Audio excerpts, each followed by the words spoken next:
Day 35. Our subject's vitals are stable. We're about to make a successful clone of Winky.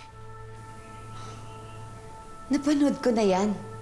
Nabasa ko na rin lahat ng files ni Christian.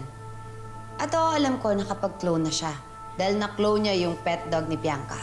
Pero imposible yung sinasabi mo na makagawa siya ng human clone. Dahil kakailanganin niya ng human egg cell. Saan siya kukuha? Sa'yo. At paano?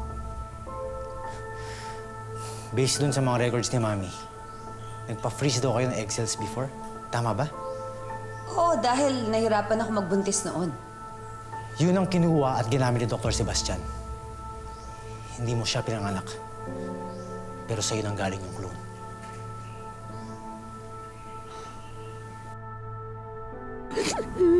Ako mawawala.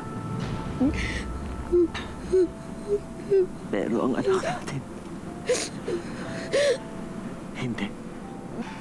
Kaya dapat hanapin mo siya. Hanapin sino? Sino hanapin ko? Hanapin mo si Bianca.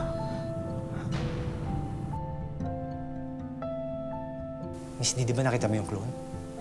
Kamukhang kamukha ni Bianca. Oo, nakita ko once. For a brief second. But I'm not even sure. Ako. Nakasama ko siya ng ilang araw. Magkasing edad kami ni Bianca, remember? Pero itong nakita mong Bianca, 20 years younger. Dahil ginawa siya after mamatay ni Bianca.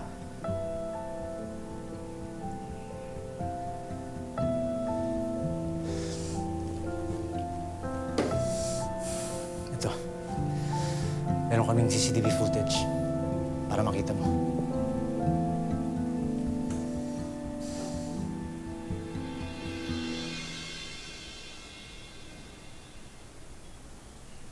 Oh my God. It's Bianca. It's her.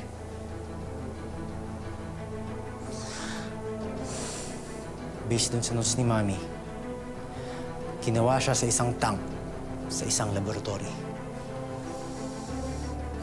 Saan laboratory? Yung lab na nasunog 20 years ago. Kung saan namatay si Mami at si Dr. Sebastian.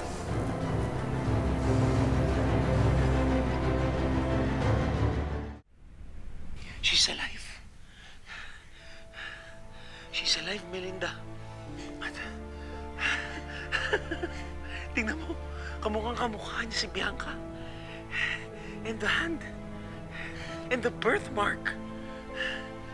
Si Bianca talaga siya. Para rin siyang si Bianca. Pero wala siyang pusod. Hindi na mahalaga yun. Ang importante, nakabalik na siya sa amin.